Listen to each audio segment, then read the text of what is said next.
ब्रेकनंतर पुढच्या बातमीकडे वळतोय। पॉर्नोग्राफी प्रकरणात न्यायालयीन कोठडीत असलेल्या कुंद्राला जामीन मंजूर करण्यात आलाय। 50,000च्या जात मुचलक्यावर न्यायालयानं हा जामीन मंजूर केलेला आहे।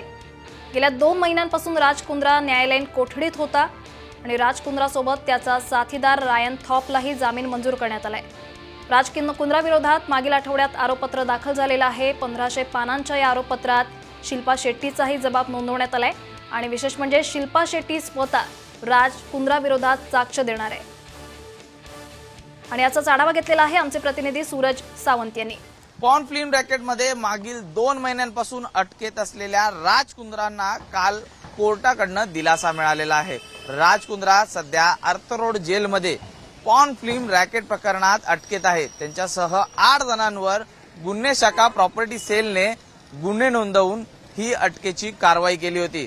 खरं तर 8 महिन्यांपासून या संपूर्ण प्रकरणाचा बारकाईने तपास करत 8 महिन्यानंतर कुंद्रा यांचा या संपूर्ण गुन्ह्यामध्ये जेव्हा रोल समोर आला त्यानंतर त्यांच्यावर ही अटकेची कारवाई केली होती। या अटकेच्या कारवाईनंतर एका उद्योगपतीला अशा गुन्ह्यात अटक झाल्यानंतर अनेकांच्याच भुवया उंचावल्या होत्या।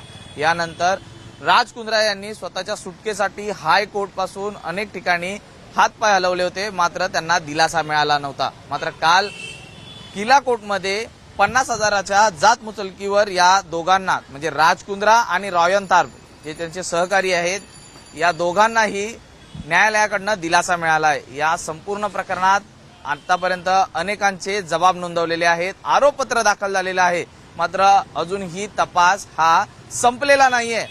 या संपूर्ण गुन्ह्याचा तपास हा खरं तर परदेशामध्ये गुंतलेला असल्याचं समोर आलेलं आहे, त्यामुळे तपास अजून संपलेला नाहीये। आता या संपूर्ण प्रकरणात नेमकं काय समोर येतं, नवीन माहिती काय मिळते हे पाहणं खरं तर खूप महत्वाचं आहे। मात्र आज तुर्तास तरी कुंद्रा हे आज 10:30च्या सुमारास जेलमधून बाहेर येऊ शकतात आणि त्यानंतर त्यांची पहिली प्रतिक्रिया काय असणार हे पाहणं खरं तर खूप महत्वाचं आहे।